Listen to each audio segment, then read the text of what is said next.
बताया जा रहा है कि संत अच्युतानंद दास ने अपनी योग शक्ति के बल पर भविष्य मालिका को लिखा था।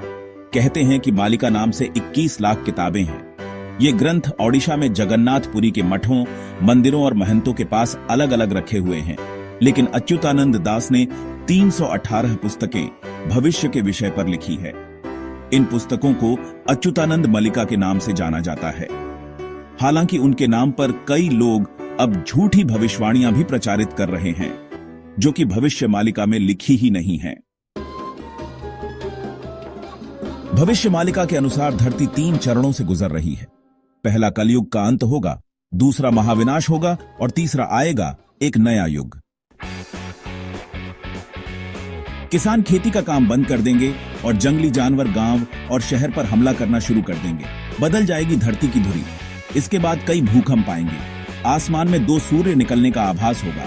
यह आसमानी पिंड होगा जो बंगाल की खाड़ी में गिरेगा और ओडिशा जलमग्न हो जाएगा। समुद्र का जलस्तर बढ़ जाएगा और जगन्नाथ मंदिर की 22वीं सीढ़ी तक पानी आ जाएगा।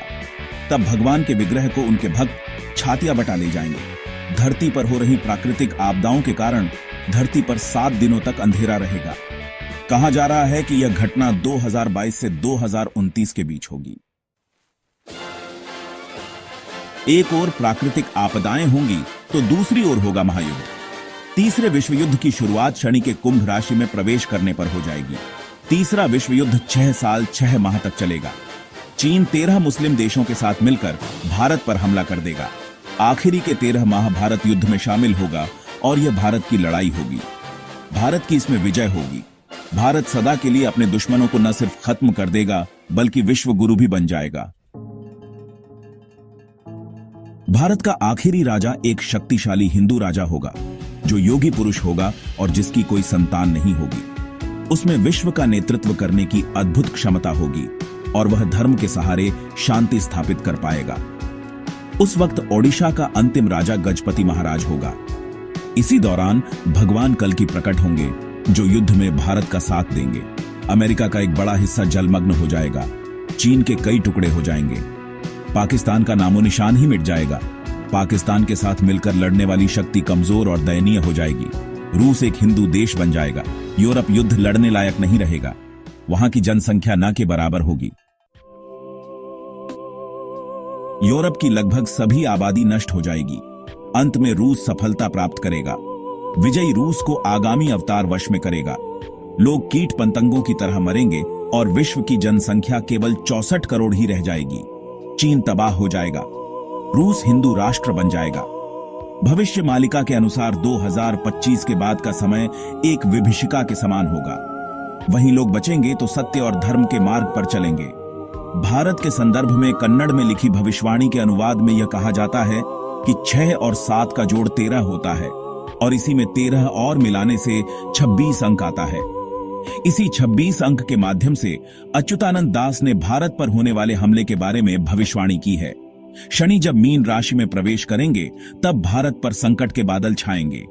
साल 2024 में शनि कुंभ से निकलकर मीन राशि में जाने वाले हैं। शनि के मीन में जाने से वह वहां 2.5 वर्ष तक रहेगा। भविष्यवाणी के अनुसार एक संत के हाथों में होगी देश की बागडोर जो अविवाहित होगा। जगन्नाथपुरी को जोड़ने वाले एक राष्ट्रीय मार्ग का निर्माण होगा। ओडिशा का अंतिम राजा एक बालक वृद्ध होगा, यानी बाल बुद्धि होगा।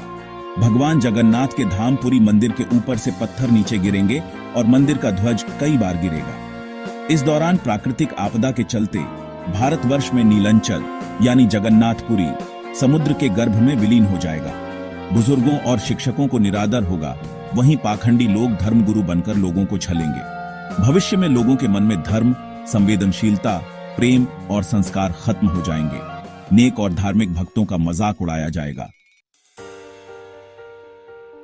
धीरे धीरे आस्तिकों की संख्या घटेगी और यह दुनिया आस्तिकों और नास्तिकों के बीच विभाजित हो जाएगी। इंसान व्यभिचारी हो जाएंगे। पुरुष का पुरुष से और महिला का महिला से अप्राकृतिक संबंध बनेगा। इंसान के घर पर जानवरों का हमला होगा। आए दिन इंसान और जानवरों में भिड़ंत होते हुए देखेंगे। शहरों में जंगली जानवर घूमते रहेंगे। प्राकृतिक आपदाएं तबाही मचाएगी। विचित्र महामारी और बीमारियां से जनता त्रस्त रहेगी।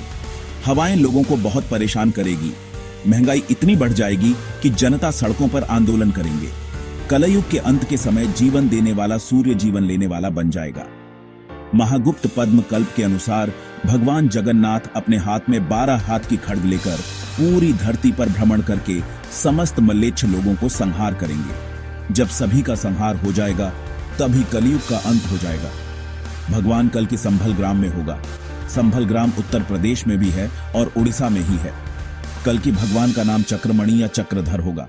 उनके पिता के नाम विष्णु शर्मा होगा। महाभारत के युद्ध को लेकर भी उनकी भविष्यवाणी वायरल हो रही है। बताया जा रहा है कि महाभारत के युद्ध के समय कई लोग किसी कारणवश इस युद्ध में भाग नहीं ले पाए थे। वे सभी योद्धा युद्ध लड़ना चाहते हैं और अब उनकी यह इच्छा कलयुग के अंत में पूरी होगी, जबकि कल की अवतार का जन्म होगा।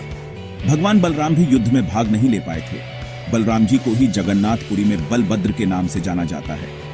कलयुग के अंत में बलराम जी प्रकट होंगे और कलयुग के अंत में महाभारत का अधूरा युद्ध फिर से लड़ा जाएगा। इसके बाद 1000 साल तक शांति का युग बना रहेगा।